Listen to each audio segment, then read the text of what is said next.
the marriage only lasted for 2 years, but the first day I entered into that marriage, I was already ready to leave. Like I was packed, you know that. Like I get in and I'm like, you know what, we are leaving. Yes. Because for me, like sometimes when I look at your story, I think that really influenced. Very. Because I even remember your time, even when you guys were together, it would be like, oh, your love is like for so and so from the soap opera, and we didn't know better. Yeah. And also like it was, I think so, and that's why I think what we consume, like really can affect our lives. So true. Because now at that point, that was like the gospel truth. Yeah.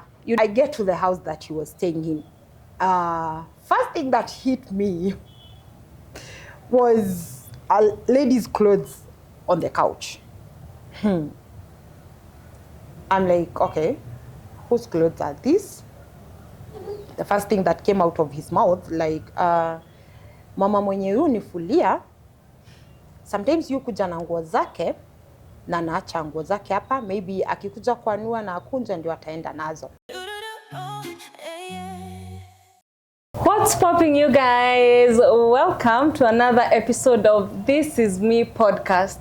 Today, guys, I'm super excited because we are having our very first guest on set. Yay!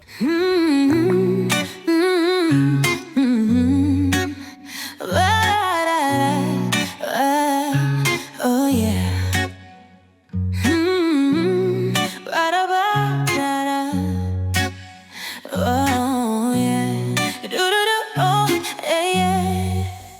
This specific guest, she's very dear to my heart. She's my deputy mother. That is, she's my big sister. And for me, I think I really wanted her to be the first guest because it's very significant in my life. Her life has been one that I've really looked up to, especially when I was younger. And also she's one of the people who have known me since birth. Yani since day one, yani my day one, literally. Yeah, and she's so amazing, and I don't want to introduce her because I don't want to undersell the woman she is. So guys, drum rolls, let's introduce the one and only. Hi. Hi. Welcome. Thank you. Please introduce yourself to our guests, Okay. to our audience. Hi guys. My good name is Monique Njoroge, but you can call me Monique. But you can call me Vance in the family. First things first, I'm a daughter, I'm a sister, a mother, an aunt, but I like to introduce myself as a child of the Most High God, blood-bought, loved, chosen, and set apart. The woman that I am is that I'm an upfront lady, grounded, confident, clear-headed, and self-reliant. In a nutshell, that's me. I'm an entrepreneur. I deal with excavation, backfilling, and supplying of building materials. I also do some online businesses, but that's plan B. Awesome. Yeah. It's so nice to have you here. Thank you for having Jasema, me. you're my sister. Oh, Venye nisha ku introduce uko, oh, my sister, my deputy mother. I was coming to that. Okay. Take a chill pill. When I said I'm a sister, I'm a big sister to this lovely lady that I love so much. Like she said, I'm her day one. And I also feel like she's my day one. She's so dear to me, like, you know, my to-go-to person, my safe space. This is the only girl, like, I tell everything about me. Yeah, like I'm not the kind of to tell everyone everything about me, but to her, like I know my secrets, my deepest of secrets are safe with her. Bestie. Bestie. Wow, it's such a joy to have you on set. And thank you for even honoring. I know she's not a very social media person, but I'm trying to draw her out the comfort zone. Yeah, but thank you for honoring me, for coming on the podcast. And I'm just looking forward to our conversation. Yeah, so basically, maybe tell us the beginning, like who is Monique, where are you from? Just in a summary. Like she mentioned, I'm the firstborn daughter. That is to say that being a firstborn means that you don't have anyone else to look up to. So I call myself a student of life because so many things I've had to learn from my mistakes. I make my mistake, I learn from them, I relearn, and it has not been an easy journey, you know, like it has ups and downs, and I would say my life has in a way thrown some heavy punches my way, and some of them that actually threw me off the course. But being the firstborn that I am and the mother that I am, knowing that there are people looking up to me, I've had to force myself to raise from the ashes like a phoenix, like they say. So like it has not been easy, but what I would say is that life gets better. But that said, like it has been a beautiful journey for me. There's no day that I regret, because for me, best days give us happiness. There have been bad days that have given me experience. Yeah. The worst of days have given me lessons, and the best of days have given me memories, and those are the memories that I carry. I choose not to dwell on the past. I let bygones be bygones and live in the moment and aspire to be better. Eish. Sikieni tu wisdom, firstborns. Firstborns. So, like, let's look, because now I know your story. Yeah. So for me, like I also want to learn, because I also know, like, in as much as I know your story, like I know it from like a third party, like an outsider, but there's always like those conversations that can be held, because even for me, like in this series now, I want healed women to heal other women. You know, like this whole podcast is about empowering women to be better, and to see women who have gone ahead in whichever case that is, whether it's career, whether it's life, whether it's motherhood, and just be inspired and grow from that and learn from that. Basically, like, you can be a light at the end of the tunnel. The Bible says that the word of God is a lamp to our feet, but there's the saying that says that there's always light at the end of the tunnel. So for me, I look at this podcast as a light at like every woman will be sitting in this beautiful couch. Like I look at them as a light at the end of the tunnel in whichever situation that they have had to overcome, whereby now another woman through that story can be guided to see the end of the tunnel. And so they are looking to go towards the light. And I think you're that in so many ways. Like I know, like your journey has been like very helpful even in my own journey. And also sometimes I'm happy that I don't have to learn some things, like I can learn from your example. Yeah, maybe you can just take us back to like childhood. I know vitu mingi ni ka viboko. Definitely. You are definitely our guinea pig. Our parents kuangalia ni gani ezi wa mtoto. Yes. And also I feel like even like as a second time mom, I'm a better parent to Nala, because I have had like an example of Darrell. And so I think like firstborn, even now, like there's always a lot of like you're trying to guess how to do it. And I know some memories are painful, maybe, but I also know that you're a woman who has grown and God has shown you that extending grace even to our parents, it's like the right thing to do. And pia kunaambiwa siku hizi like ukifika above that, you're the background. Wezi shi sasa ku blame your parents about what they did. But I also think it's being self-aware and healing from the things that maybe broke you, so that you can also be a better mother and a better sister and a better even human in the society. But now let's leave the childhood. You are now a grown up. Like like I didn't know you at one point had settled down. Like how was that? And I know we don't want to give it so much energy, but I just want you to take us maybe your journey of becoming to the woman that you are now. I know maybe in the past like 10 years there's a lot of growth, there's a lot of happenings. We have our Jaden, our amazing boy. Maybe you can just take us through your journey as an adult, maybe some of the mistakes you made, some of the lessons you have learned, and just be a light again at the end of the tunnel for another woman watching us today. That's nice. Okay, so where do I begin? Let me begin from the beginning. So like I mentioned, I'm a mother, but you notice I didn't say that I'm married. I was once married, That's how I got Jaden. But I wouldn't say that my marriage was one of the best marriages. Like, it's not one that will be written as a good marriage in the books. And I wouldn't want to put the blame on my spouse then and paint myself a saint. No, I wouldn't want to do that, because we were both at fault, and that is why it didn't work. Mind you, let me mention that the marriage only lasted for 2 years, but the first day I entered into that marriage, I was already ready to leave. Like, I was packed, you know, that like I get in and I'm like, you know what, we are leaving. I can't do this. I can't deal with this. I just want to leave. And like I said, like from way back, you have been my voice of reason. I remember the conversation we had that day, and you were like, you have to extend grace to this other person. Remember, you're starting life. This is a person who had not been in a relationship before, or rather a marriage before. So like you're starting to build something right now, and I don't think leaving will be the wisest thing to do. Those were your words, sorry. And from that, because like, again, you're my voice of reason. You carry this wisdom, Vera. It amazes me.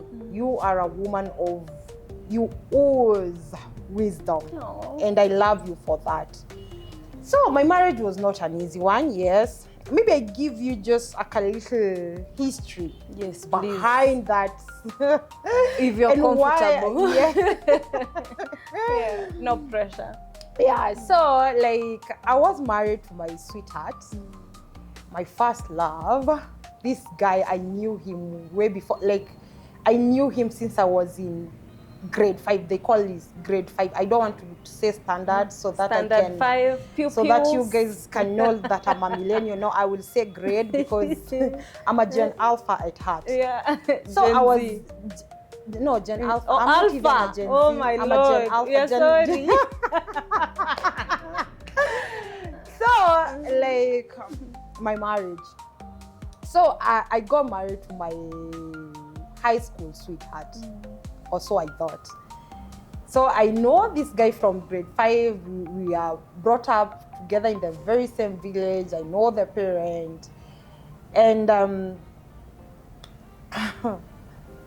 oh God, it's been why long. You said no pressure, but it's been long. Some details are not even. I know I won't even remember all the details, but I'll try and be very authentic.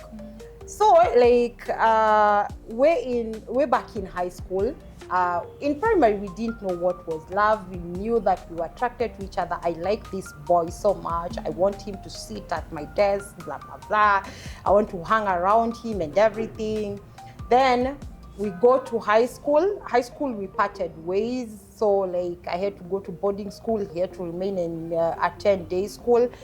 But we reconnect again when we at around, I think, Form 3. When we reconnect at Form 3, now we are self-aware. Now we are aware that love is there, and what I feel for you is love, blah, blah, blah. And now we are like, let's start dating, you know? So we give it a shot. Yes, he was a strong person, I would say that, with a strong personality, and the kind of person who always wanted things his way. It's either his way or no way at all. Yeah. So remember, this time we were young and very stupid to Yeah. say. Very young and very stupid. So we don't even know what we are doing. And given the fact that I'm a firstborn, like I don't have someone to look up to and to go to with my problems, like I like this boy, how do I go about it? So like I'm just doing things out of my head, and plus I can't even tell my parents, like, what are you saying? In love at Form 3 with who? Ramon. What? So like yes, we get together. There's that mutual attraction and everything, but now after high school, the guy was very sure that he didn't want to go to college. He wanted to settle down and start a family. Remember, at this moment, we are 18. And I'm like, how do we settle down? You know, my dream is to go to college. Like, I want to be a city girl. Like, I want to literally move out of the village and go further my education. But he couldn't hear none of it. So he was like, if you're not ready, girl, I ain't gonna stick around and wait. So I'm like, you do you, let me do me, because even that is something that I can tell my parent, like I want to get married at 18. And you know, mind you, there are a friend of mine who got pregnant at that period and they opted to get married. So he's not getting where you're coming from with the fact that you don't want to settle down. I mean, your friend so-and-so is already expecting a child, like what are you telling me? But I was so sure, like I didn't want to get married at that time, and I wanted to go to, I always wanted to further my education and actually to make my parents proud, because like there's this one thing that my dad used to tell me, like you're like a mirror. What you do reflect on the others. So like you can't fail the whole bogey, you see. So, and that is how we parted ways. And it was bad because like as a way of punishing me, he actually started dating my best friend. Or so I thought. She was my best friend, because a best friend who disrespect me like that, no. Girl code, you know.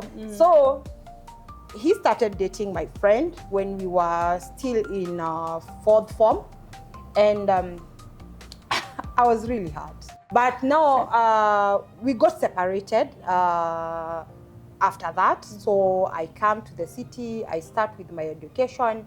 Him, he was very sure he was not going to college, so he ventured into business.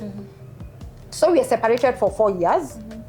At this point, I don't know what his life is all about, because again, he's in Naivasha, I'm in Nairobi.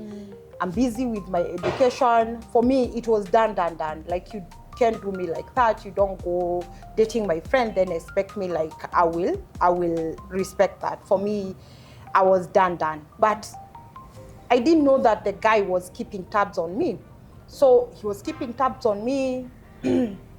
So to fast forward, like I finish college, right? So when I finish college and I get my first job actually. So after I get my first job and I work in Nairobi for around 3 months, then I'm posted in Mombasa. And he knows that she got a job, she completed college, she got a job, she's in Mombasa, blah, blah, blah. So like I get a call one day. Remember, I'm still in a relationship with another guy, and now he calls me and he's like, hey, how have you been? 4 years, yeah. So small talk and everything, and you see the guy says that I'm still in love with you. Remember, this is the guy that introduced me to love. I still have that soft spot for him. So he says that my relationship then was not as stable. I fell in love with another guy, and right after college, he moves to Dubai without telling me. So like, by the time this guy is calling, I'm already in an emotional turmoil, because like I thought I had found the one, and now he goes to Dubai without telling me. I'm left here wondering, like, why couldn't you tell me? And I don't know whether it's coincidence or the work of the devil, but the timing, you know. So he calls me, oh, I'm still thinking about you. I was waiting. By there, there's something I want to tell you. You didn't know, like I was waiting for you to complete college so that we can get back together. And the lies. The lies. These are the parts I don't know. Yes. So I'm like, oh, so you mean you've been waiting for me all these years? So I felt loved at that moment, and I was like, maybe at the end of it all, he's the guy for me. I mean, this other guy left without telling me. He went to Dubai because he has had this greener pasture. He was looking for these greener pastures. He didn't see the need to tell me. So what I did, I called my now guy, the one that I was dating, the one that went to Dubai, and I'm like, I need to ask you something, and I want you to be really honest with me, because again, I'm a straightforward person. I'm upfront, like I want to be, hit me with the truth. Don't even try to comfort me with the lie, hit me with the truth. Do you see, the question was, do you see us in the future? Is there something that you see, like, am I in your plans for the future? And I didn't get a clear answer. So I'm like, if you don't know for sure, like you can see us in the future, then what am I waiting for? To start with, you went without telling me. Now I'm calling to ask, at least give me assurance that, yes, Monique, I know I left without telling you, but I have a plan for us. So if you could kindly be patient and wait. We are young, we are 23 by that time. So I'm like, you didn't give me a clear answer.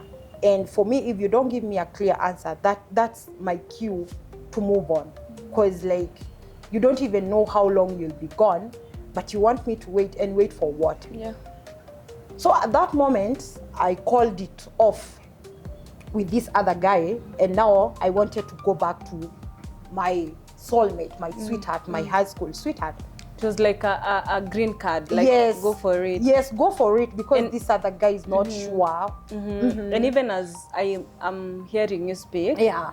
I remember, like, around your time of dating is when the soap operas were very influential on like how love looked. And I even remember myself thinking that time, like, oh, I think that time there was The Promise.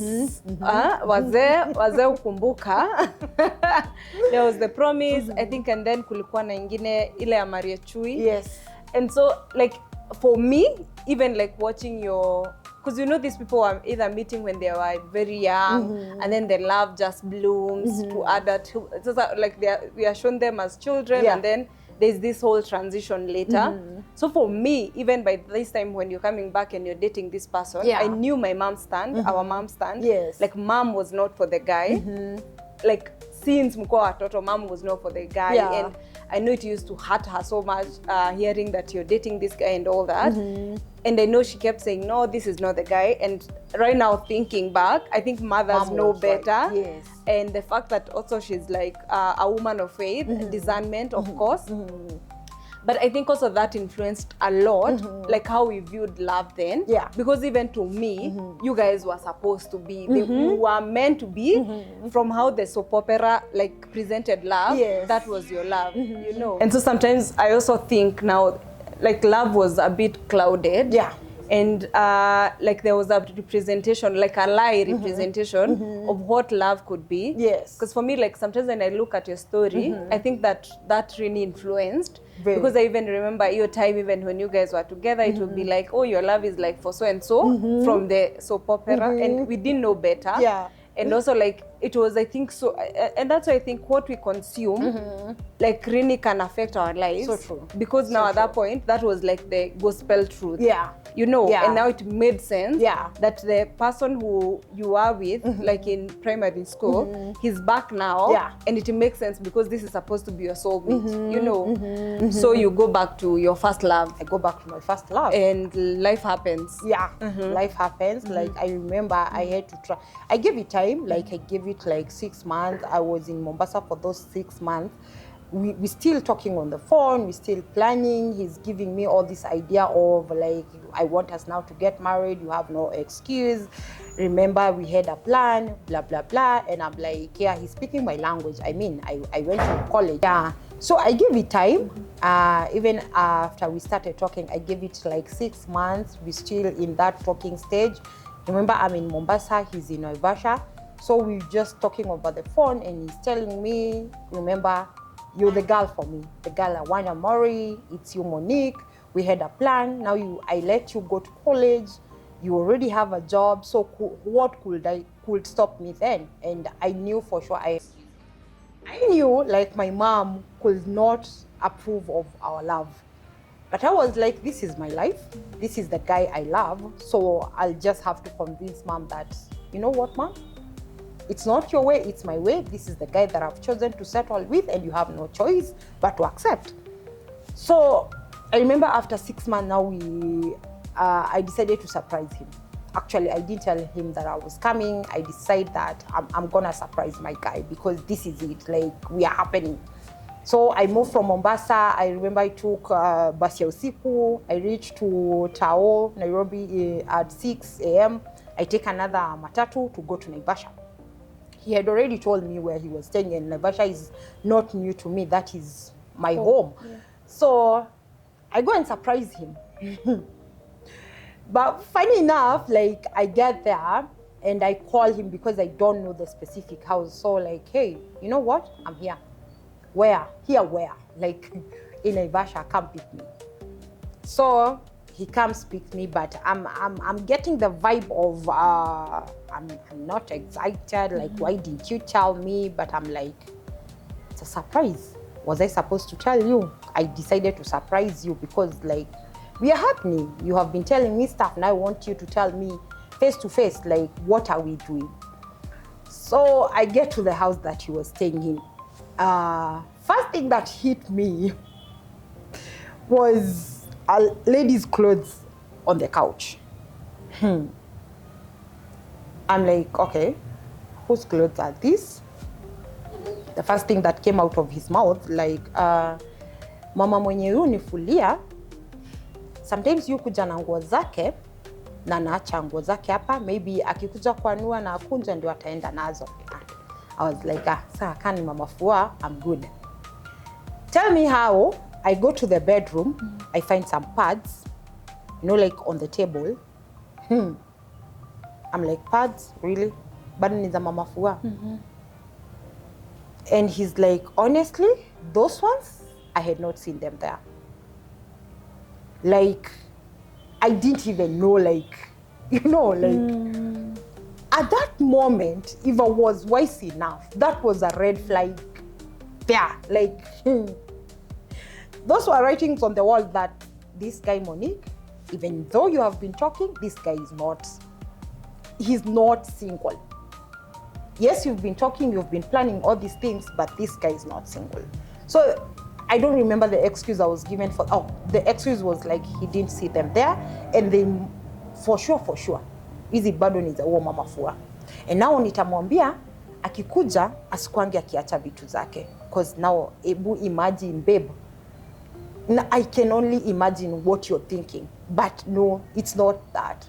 And I chose to believe him. Again, like, I'm so optimistic, and I like to see the good in people. And at that point, like, I thank my parents because, like, the way we were raised, we were really shielded. And I never thought that there are bad people out here because that is not how our parents portrayed life. They wanted us to believe that the world is safe, it's a good place, like, and I always felt like I can trust people. I only had to learn later that some people are not decent people.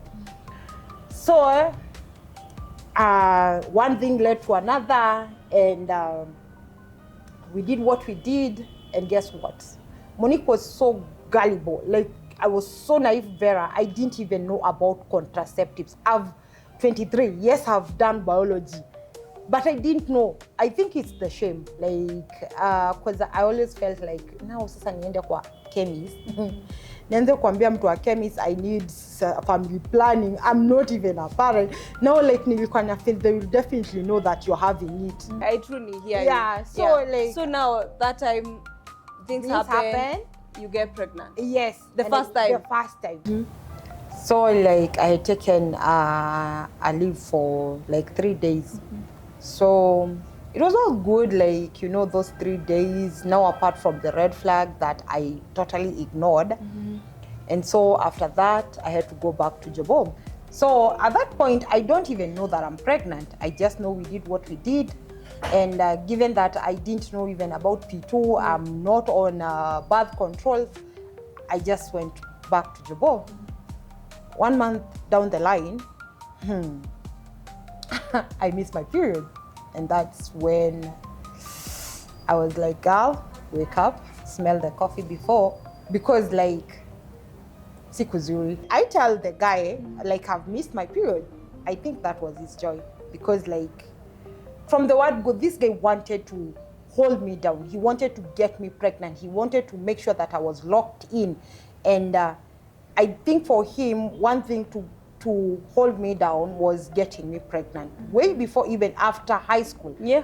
Because why not for me standing on the business and saying, you know what, I don't want to get pregnant. I just want to first go to college. I think that is all he ever wanted. So I'm like, now how do we go about it? Because now how do I break the news to my mom? So he's like, you just go ahead and tell them you're a grown-ass woman, and if you're pregnant, we'll just go ahead and tell them. So like 3 months in, I'm like, now and he says like, you have now to ask for a transfer, because now you're pregnant, we need to settle down. How do we do it when you're in Mombasa? I'm in Naivasha. So I'm like, okay, I'll do that.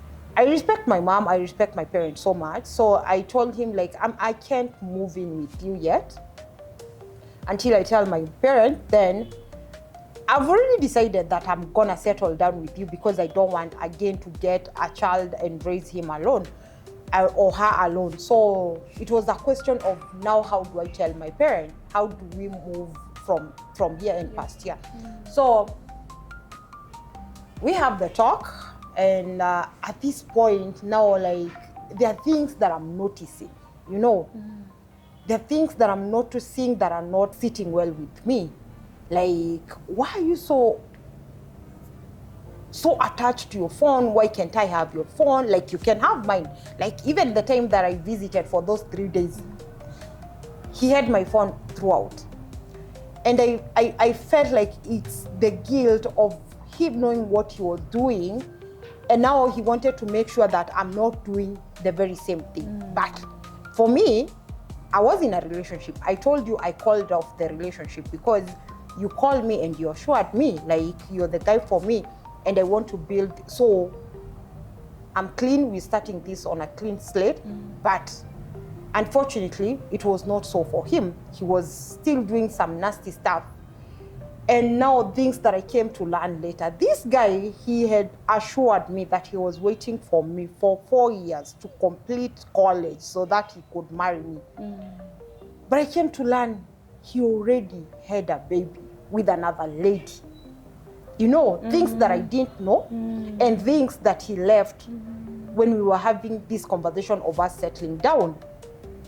So I get to learn that, you know, like, there's this lady that, you know, like, he want to paint the lady as a bad person, and he goes like, you know, like, I have another baby somewhere, but we are not in a relationship with this lady. It just happened, Monique. It's just the way, like, you came and we did what we did and she got pregnant. He even had the audacity to say, I don't even believe that kid is mine. Yeah. And at this point, I'm like, Monique, what are you getting yourself into? Why didn't you do your due diligence? Because you had the time. It's not like you were desperate. You had the time. You could have done your due diligence. Now, what has happened cannot be undone. Like, you're already pregnant. You're thinking of involving parents.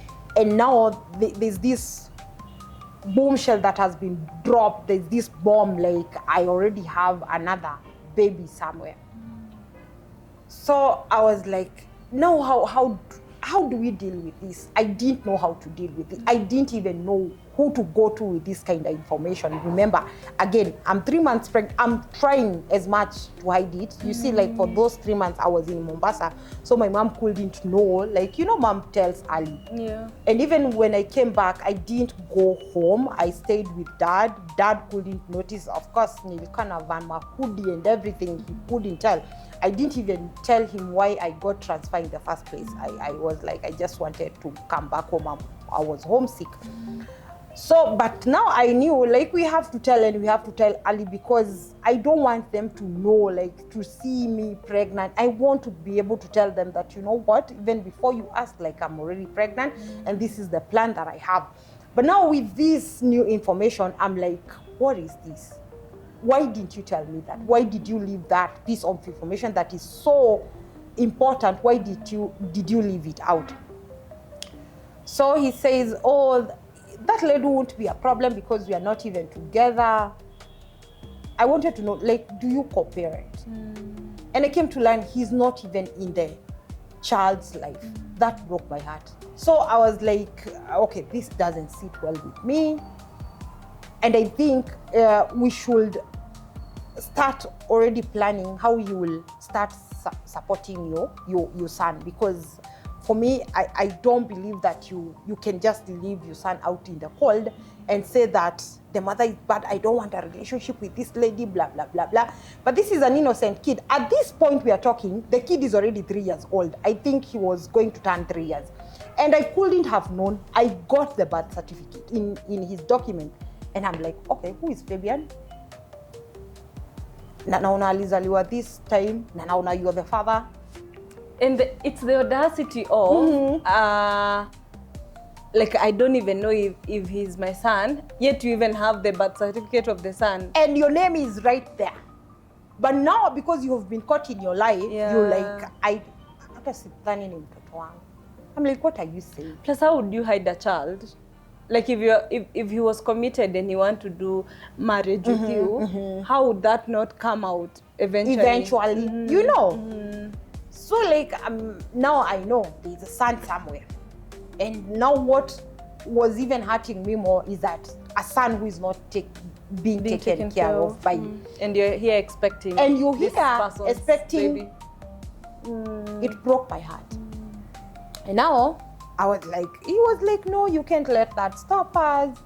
That was just a mistake. We can move past it. Okay, I'll step up and start taking care of him. Even give me the responsibility. I even want to find school for him. I'm like, that is not my place. It's not my place. Like, you have to go to the lady and make things right. This is your mess. Make things right. And so the promise was like, I will. And he was like, Monique, you will see the changes. He was very good at promising changes. But taking the action, that is where he drew the line. So back to us. So I'm like, now I have to go tell my parent. I remember moving from Jabo, and I'm like, Mom, you know what? I'm coming home. And I knew Dad would be there. So I go sit them down, and I'm like, you know what, guys? I've decided to get married. And my first question Dad asked was, get married to who?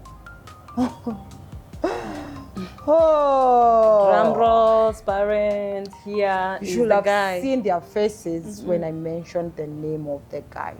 Mom almost teared. Because she was like, after all what we've been through, after all the warnings, after you still chose him? I was like, yeah, Mom, I love the guy and I think he's the guy for me. And so at that point, I'm even breaking I'm pregnant. So like, there's nothing you guys can say to change this. I'm already pregnant. We're already planning to move in together. So the only thing I'll need from you guys is just your blessing. I know I broke their hearts, but it was already done. So my dad is like, okay. As much as I don't approve of that, because my dad was like, you have been separated from this guy for 4 years. How do you know that he's still the very same guy you are with in primary school? People change, Monique. People change and they forget to tell each other. And I'm like, no, like, I think I've figured it out, and I want to believe that he's a good guy and he has the best intentions for me. But unfortunately, that was not the case. So my parents are like, okay, we can't deny you, because if you've made your choices, those are your choices. But just know that choices have consequences. So we hope that your marriage will last. But this is not how, given that we have raised you in church, this is not how we expected you to get married. And I too, that was not the way I expected. Like, I had a dream to marry in church, to walk down the aisle, you know. But now, what happened has already happened, and there's no going back. So we plan. Now, like, you have to tell your parent to come to my parent, and you have to ask for my hand in marriage. They call it hiyo ni kujuana, wazazi kujuana, because at that point we couldn't even have that roller thing. It was just to do a small thing where parent could know each other, and now they could say that, you know, ni sisi tuko na msichana wenu. And so that happened.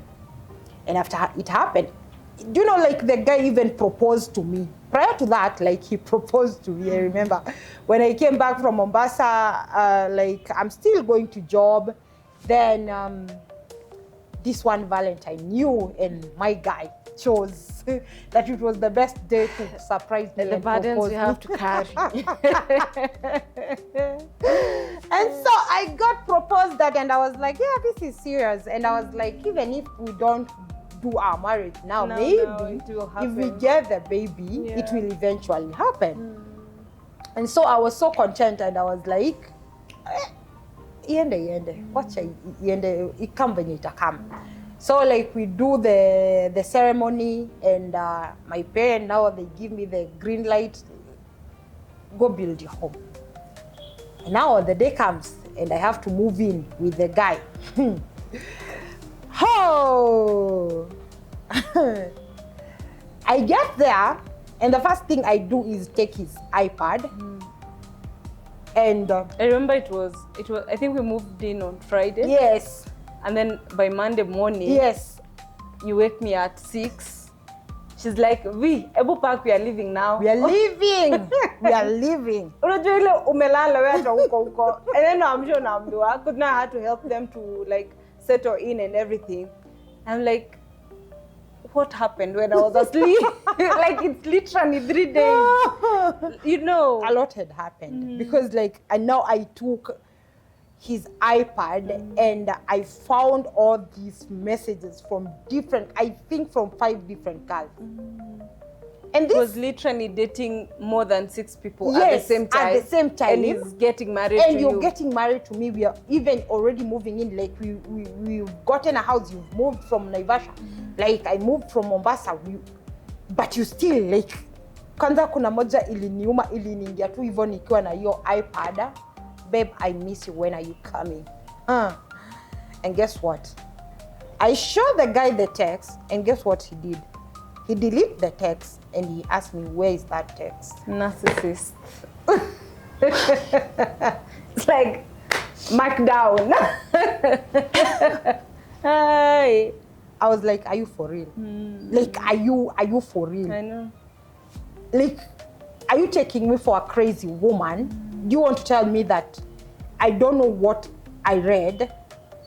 Like, you literally deleted the text, and now you're gaslighting me and telling me, and you want to now to flip the script on me and act like my reaction is the issue, when in real sense it's your actions that have lit the match. Like, I don't get it. And that's when my mind was made up. You know what?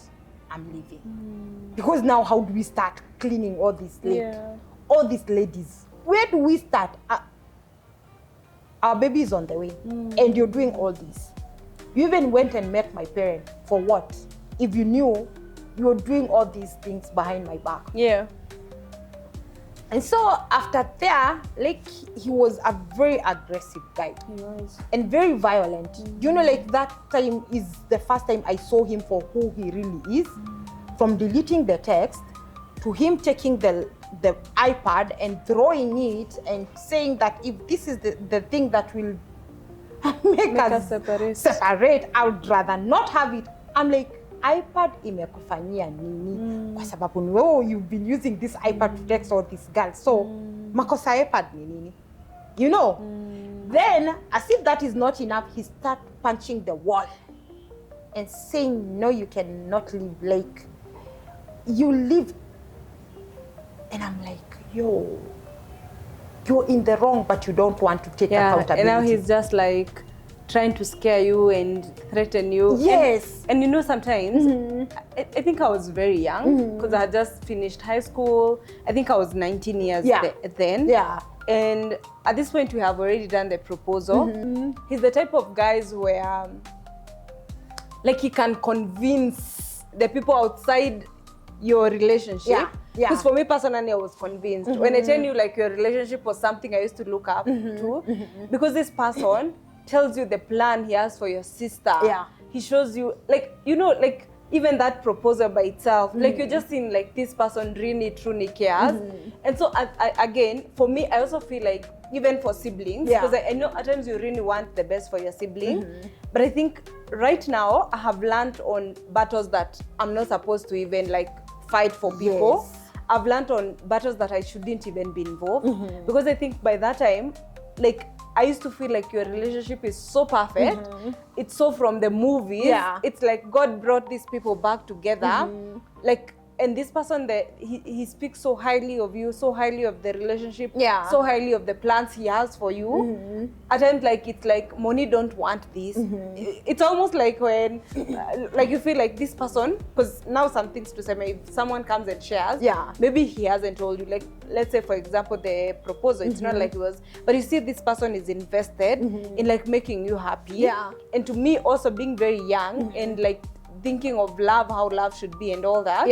Like it seemed like love. And again, the fact that I was not like in those red flags that you have already shared about like the clothes you found. Also, I feel like everything happened so fast. And for me, even as you're speaking, now my question is, because from this part of like you get pregnant, who said that pregnancy equates to people getting married? I think these are some of the things, because mistakes are bound to happen, whether you're a Christian, whether you're in the world, whichever area you are in.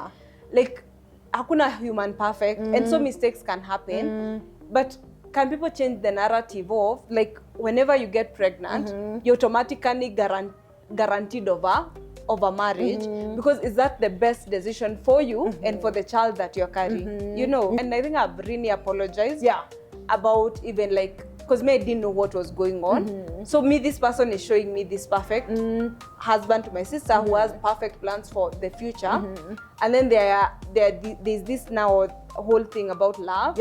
And so even from my advising you was from a point of, but the future looks so bright because this person speaks so highly of it.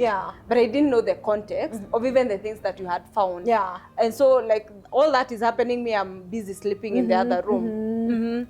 Again, like I said, like I'm not the one to go telling everyone everything about me. So like I'm taking all these blows on my own. Like I'm like, this is my marriage. If it's gonna work, it's gonna work because the two of us want it to work.